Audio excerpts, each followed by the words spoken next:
Alors maintenant, pour l'encadré théorique.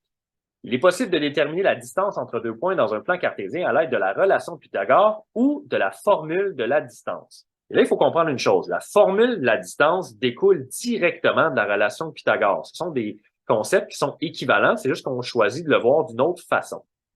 La formule de la distance, vous l'avez à droite. D, pour distance, va être égal à la racine carrée de x2 moins x1 au carré plus y2 moins y1 au carré. X2 moins X1 ici représente le déplacement horizontal qu'on a effectué pour passer d'un point à l'autre. Y2 moins Y1 va représenter le déplacement vertical pour passer d'un point à l'autre. Alors, on va y aller avec un exemple où on va le faire des deux façons. Quelle est la distance entre les points A et B? Et là, on a représenté le point A avec les coordonnées 2, 7 et le point B avec les coordonnées 6, 4. Dans un premier temps, on va le faire à l'aide de la relation de Pythagore. Pour passer de 2 à 6, donc le déplacement horizontal, de 2 à 6, il a fallu que je me déplace de 4 unités. Le déplacement vertical pour passer de 7 à 4 ou de 4 à 7, c'est 3 unités. De 4 à 7, on se déplace de 3 unités. Et là, encore une fois, on obtient un triangle rectangle dans lequel les cathètes valent 3 et 4. Et à l'aide de la relation de Pythagore, mais tout simplement, on va calculer la mesure de l'hypoténuse qui représente la longueur du segment AB ou la distance entre les points A et B. Alors, on y va. La première cathète mesure 4. La deuxième cathète mesure 3. On élève au carré. 4 au carré, 16, plus 3 au carré, 9, qui fait 25.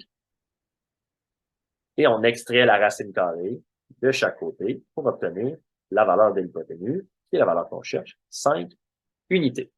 Donc ça, c'est une première façon à l'aide de la relation de Pythagore. Lorsqu'on veut utiliser la formule de la distance, donc là, je reviens, c'est le même raisonnement, c'est juste qu'on va appliquer la formule directement. On va soustraire les x, donc la différence des x pour obtenir le déplacement horizontal. Dans ce cas-ci, x2 va représenter 6, x1 va être représenté par 2. Alors ici, on va faire 6 moins 2 pour le déplacement horizontal et y2 pour 4 et y1 pour 7. Et on va faire 4 moins 7. 6 moins 2, on obtient 4. Et 4 moins 7, on obtient moins 3. Et là, peut-être que vous posez la question, pourquoi on obtient moins 3 au lieu de 3 comme tantôt? Bien, je vous dis tout de suite, ça n'aura aucune incidence sur le calcul.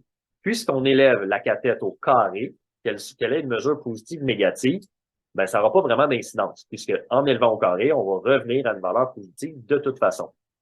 Ce qui veut dire que dans la distance, le sens que vous utilisez pour calculer les déplacements n'aura aucun effet sur la réponse. 4 au carré, 16. Moins 3 au carré.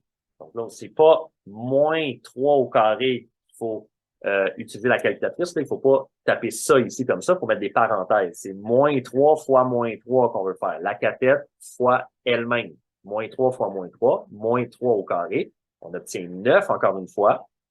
16 plus 9, qui va donner encore une fois 25. Et la racine carrée de 25, c'est 5. Comme dans la démarche à l'aide de la relation de Pythagore. Donc, c'est deux démarches qui mènent exactement au même résultat. Voilà, c'est ce qui me fait la capsule.